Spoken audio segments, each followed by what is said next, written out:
Hello guys, இன்னைக்கு நம்ம பார்க்க போகிறது லிமிட் பிரேக்கர் மான்வாவோட எபிசோட் 15 தான். ஸோ மறக்காம கீழே ஒரே ஒரு லைக்கை போட்டுருங்க. ஏன்னா அப்போ தான் நிறைய பேருக்கு ரெக்கமெண்ட் ஆகும். அதே மாதிரி இது வரைக்கும் நம்ம சேனலுக்கு சப்ஸ்கிரைப் பண்ணலையா, சப்ஸ்கிரைப் பண்ணிக்கோங்க. சரி வாங்க, நம்ம டைம் மிஸ் பண்ணாமல் எப்பிக்குள்ளே போகலாம். எப்பிக்கோட ஆரம்பத்திலேயே அங்கே நம்ம கிம்முக்கு ஏதோ ஒரு அன்னோனான குரூப் தான் இந்த விஷயத்த பண்ணுதுன்னு தெரிய வருது. அந்த மொட்டையும் ஏதோ ஒரு மீட்டிங்க்கு வர சொல்லியிருப்பான். அங்கே வந்து நம்ம ஹீரோ போகிறான். அந்த இடத்துக்கு போகிறாங்க. அது ஒரு சீக்ரெட்டான ஃப்ளோரு தான். அந்த இடத்துக்கு நம்ம கியூ மற்றவங்க அந்த மேனேஜரு யார் அந்த நகரத்துக்கு ரொம்ப இம்பார்ட்டண்டா இருக்காங்களோ அவங்க எல்லாருமே வந்திருக்காங்க. முக்கியமா நம்ம கிம்மும் அங்க வந்திருக்கான்.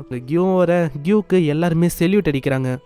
பரவாயில்ல, எல்லாருமே இப்போ உட்காருங்க. இப்போ வந்து இது ஒரு முக்கியமான விஷயம். உங்களுக்கே தெரியும், இந்த டிராகனோட உடம்பு அதை வந்து அவங்க தேடிட்டாங்க. அதுவும் யாரு பண்ணான்னு எனக்கு தெரியல. அது ஒரு அன்னோனான குரூப் தான். எப்படி அவங்களால இந்த கொரியாக்குள்ள வந்து அசால்ட்டா அதை தூக்க முடிஞ்சது? அந்த அன்னோனான கேங்க்கு பின்னாடி இருக்கிறது ஷீல்டு கில்டோட அந்த மாஸ்டர், அந்த பொண்ணு தான். ஆனா இப்போ வரைக்கும் புரியாத விஷயம் என்னன்னா, அவ அப்ராட்ல இருந்தா எப்படி இவ இங்க வந்தா? அங்க ஒரு சிசிடிவியும் அவங்க போட்டு காட்டுறாங்க. அதுல ஏதோ ஒரு வகையில அந்த கும்பல் வந்து வந்திருக்கு. இதுலதான் அந்த ஷீல்டு கில்டோட மாஸ்டரும் வந்திருக்கா. எப்படின்னு தெரியல பாஸ். ஆனா இவங்க வந்து எப்படியோ உள்ள பூண்டாங்க. இவங்க வந்த அத்த செகண்டே என்ன ஆச்சுன்னு தெரியல. அங்க இருக்கிற கேமரா அது பயங்கரமா பிளிங்க் ஆக ஆரம்பிச்சது. அதுக்கப்புறம் நம்மளுக்கு எதுவுமே தெரியல, இப்படி காட்ட ஆரம்பிச்சது. நான் நினைச்சு பார்க்கல அந்த பொண்ணோட பவர் இந்த அளவுக்கு ரொம்ப பயங்கரமா இருக்கும்னு. ஏன்னா அந்த ஏரியால இருக்க ஒட்டுமொத்த செக்கிங்கையும் அவங்க ஏமாத்திட்டாங்க. சிசிடிவிலயும் அவங்க மாட்டவும் இல்ல. ஆமா, நீ என்ன சொல்ற? எனக்கு வந்து இன்னமும் இதனால கடுப்பாகுது. உங்களால அவங்கள எதுவுமே பண்ண கூட முடியல. அசால்ட்டா உங்க முன்னாடியே அவங்க வந்திருக்காங்க. கண்ணில் மண்ணை தூக்கிட்டு வந்து உங்களால எதுவுமே பண்ண முடியலையா? இதே மாதிரி போச்சுன்னா கொரியால இருக்க மக்கள் வந்து எப்படி உங்களை நம்புவாங்க? இருக்கிற செக்யூரிட்டி இது மோசமா இருக்குன்னு தெரிய வந்து அவ்வளவுதான். யாருமே நம்மள நம்ப மாட்டாங்க. எல்லா விஷயமும் மோசமா போகும். அது வந்து என்ன மன்னிச்சிடுங்க மணிப்பா. நான் எதிர்பார்க்கல அவளோட ஸ்கில் அது இந்த அளவுக்கு பயங்கரமா டெவலப் ஆயிருக்கும்னு. ஏன்னா அவளால இப்போ ரொம்ப அதிகமா அவளோட ரேஞ்சை பயன்படுத்த முடியுது. ஏன் இப்படி சொல்றேன்னா, அந்த ஒட்டுமொத்த ஏர்போர்ட்டையே அவளால கண்ட்ரோல் பண்ண முடியுது.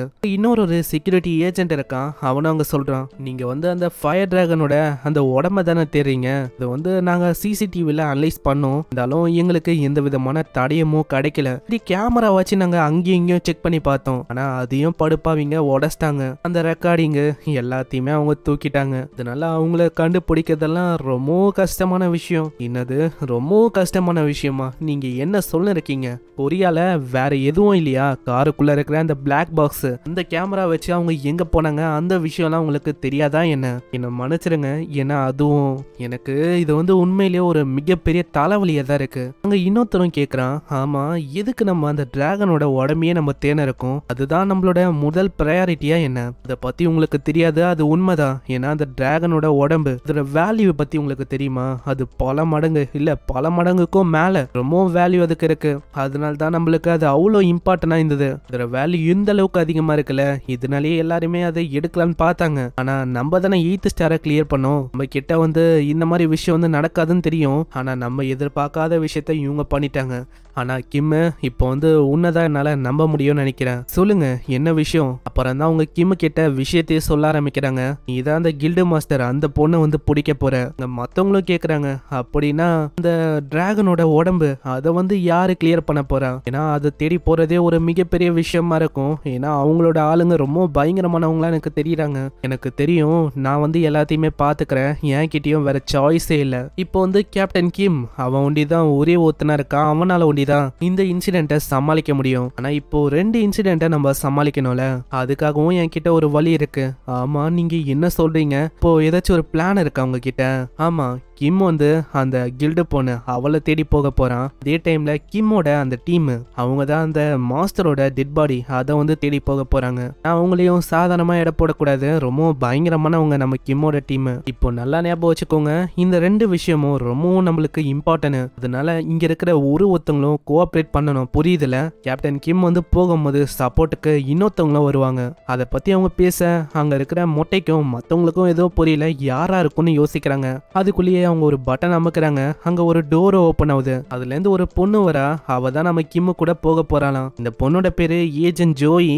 நம்ம வந்து ஜாயின்னு கூப்பிடலாம். ஏன்னா கொரியால பேரெல்லாம் ரொம்ப வித்தியாசமா இருக்கும். ஒரு பேரும் எப்படி தெரியுமா இருக்கும்? குன்மின், கிம்பாங், இந்த மாதிரி தான் சில பல பேர் ரொம்ப வித்தியாசமா இருக்கும். ஸோ நம்ம பேரை லைட்டா மாடிஃபை பண்ணிக்கலாம். இந்த பொண்ணை பார்த்தோன்னே மற்றவங்களுக்கெல்லாம் அங்கே ரொம்ப கடுப்பாகுது. ஆமா, யார் இந்த பொண்ணு? இந்த மாதிரி ஒரு இம்பார்ட்டன்டான மிஷனுக்கு இவ வந்து போகணுமா? இதெல்லாம் என்ன கதையா இருக்கு? எனக்கு புரியுது, இதை ஹேண்டில் பண்றதுக்கு இவ தான் கரெக்டா இருப்பா. நான் இவளை பத்தி உங்களுக்கு தெரியலன்னு நினைக்கிறேன். ஆனா இன்னமும் அந்த பொண்ணை பத்தி அவங்க தப்பா தான் பேசுறாங்க. இந்த பொண்ணால பெருசா என்ன பண்ண முடியும் அப்படின்னு தான் அவங்க பேசுறாங்க. அதுக்கப்புறம் தான் கியூ வழியா இந்த பொண்ணு யாருன்னு இவங்களுக்கு தெரிய வருது. இந்த பொண்ணு வந்து ஒரு டேமரா. இந்த பொண்ணுக்கு டேமருக்கான ஒரு ஸ்கில் இருக்கு. இந்த ஸ்கில்லை வச்சு இவ ஏகப்பட்ட விஷயங்களை பண்ணிருக்கா. நிறைய உதவிகளும் இவளால நடந்திருக்கு. இதை பத்தி அங்க இருக்கிற ஒருத்தவங்களுக்கு ஒரு ரூமர் மாதிரி தெரிஞ்சிருக்கு. எல்லாருமே கஷ்டப்படுற டைம்ல டேமர்னு ஒரு ஹீரோ இருந்தாங்க. அவங்க தான் எல்லாரையுமே காப்பாத்தினாங்க. அவங்கள டேமர்னு சொன்னாங்க. அந்த பொண்ணோட ஏஜ் வந்து அப்போ 18 தான். டஞ்சன் பிரேக் அப்புறமா அவளோட எபிலிட்டி அது வந்து ரொம்ப உதவியா இருந்தது. அவங்களால எதையுமே டேம் பண்ணிக்க முடியும். அதே மாதிரி அந்த மாஸ்டர்ஸை வச்சு யாரு எங்க இருக்கா, யாரு என்ன பண்றா எல்லாத்தையுமே தெரிஞ்சுக்க முடியும். ஆனா 10 வருஷத்துக்கு முன்னாடி அந்த டேமர் ஹீரோவை திடீர்னு காணோம். எங்க போனாங்க, எங்க இருக்காங்க யாருக்குமே தெரியல. அப்படிப்பட்ட டேமர் தான் இந்த பொண்ணு. இந்த பொண்ணோட ரியல் நேம் யாருக்குமே அவளுக்கும் தெரியாது. இந்த பொண்ணோட ரியல் நேம் தான் ஏஜென்ட் ஜாய். இதை கேட்டு அங்க இருக்கிற ஒருத்தவங்களும் ஆடி போறாங்க. அட, இந்த பொண்ணு தான் அந்த ஹீரோவா? என்னால நம்பவே முடியல. இதனால தான் நீங்க வந்து இந்த பொண்ணை அசைன் பண்ணீங்களா?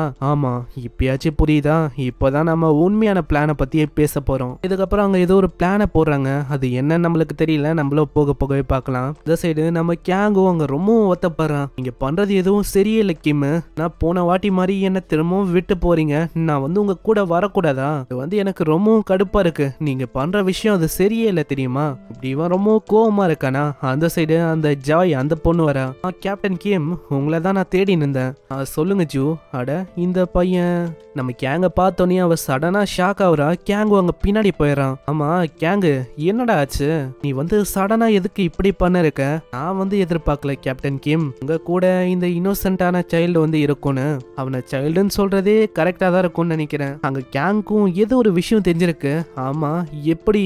என்ன பத்தி உனக்கு தெரியும்? நம்ம கிம்முக்கு தான் பாவம் அங்க எதுவுமே தெரியல. இதுக்கப்புறம் வேற ஒரு ஏரியாவை காட்டுறாங்க.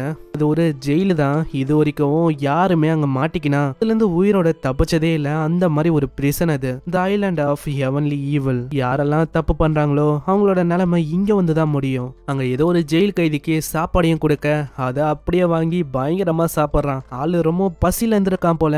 பயங்கரமா அப்படியே சாப்பிட ஆரம்பிக்கிறான். ஏய், கொஞ்சம் நீ பார்த்து சாப்பிடணும்டா, புரியுதா? உன்னை நல்லா பார்த்தா அது வேற யாரும் இல்ல, நம்ம பாருக்கு தான் இங்க களி சோறு தின்றதுக்கு எவ்வளவு ஆர்வமா இருக்கான். இந்த சைடு அந்த அன்னோனான அந்த கும்பல் அதுவும் இங்க வந்து, ஹேய் நீங்கெல்லாம் யாரு, எதுக்காக இங்க வந்திருக்கீங்க?